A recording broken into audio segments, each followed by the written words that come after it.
Hi everybody. Okay, so what we're going to be doing today is proving in this video that period and frequency are actually the inverse of each other, which is said in the scientific world. So what I have here is a timer set to 0. You can see that. And I also have a tape measure or a ruler in order to measure the length of this, which would be the radius of the arc that the pendulum will be swinging in. And I'm measuring that because, as we know, length, or L, is included in the equation to find the period of a pendulum. So what I'm going to do is I'm going to swing it 3 times. I'll say it afterwards. Right, so the length is about 24.4. You can see that, about 24.4. So what I'm going to do is I'm going to swing the pendulum. After one cycle, I'm going to stop the clock, and I'm going to do it again. I'm going to do it 3 times, and then divide it by 3 so we can get a better idea of what the period actually is.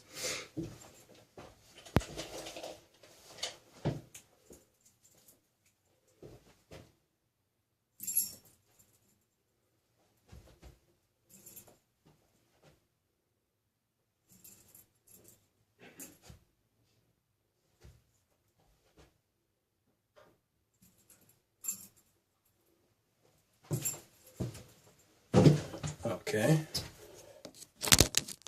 Get you guys over here. Good stuff. Alright, so what we have here are some equations that I did out before to see if the period would actually match up.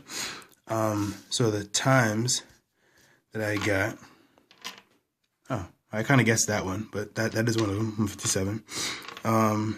Another one was 156. Another one was 158. Alright, so divide that by 3. 6, 7, 8. That's going to be easy because we actually, 157 is going to be what it comes out to. So 1 minute 57 seconds would be the period of that pendulum from what we just got from our numbers we just calculated.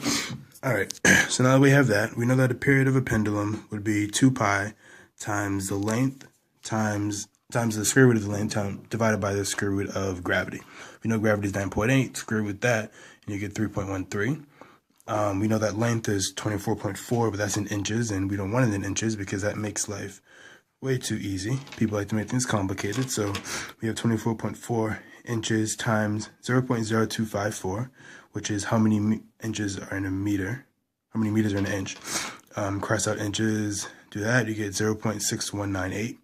We're going to plug that in for L, so that's the length of the pendulum in meters, divided by the square root of the gravity. So this right here, doing this part out, is going to get you to 0.252 times 2 pi, don't forget 2 pi. You can get 1.58, which surprisingly is extremely close to 1.57, which is what we got for the period when we timed it. This is possibly due to error that I had in like my reaction time pressing the button and other variables like that. So now frequency is said to be 1 divided by p, which is the period. So that's the same as saying 1 divided by 1.58. That's going to equal to 0.633. So that means that after frequency, so this means that after 1 second, the pendulum should have swung, like, for example, a little bit more than halfway. So it goes like, it's swinging, it's swinging, it's swinging, and then it's swinging, and then like stops, like right about there. And if you replay the video, rewind it, play it back, you're gonna see that that's true. It actually, right about here is when 1 second hits. So that's about a little bit more than halfway through. So cool, thank you, that proves it.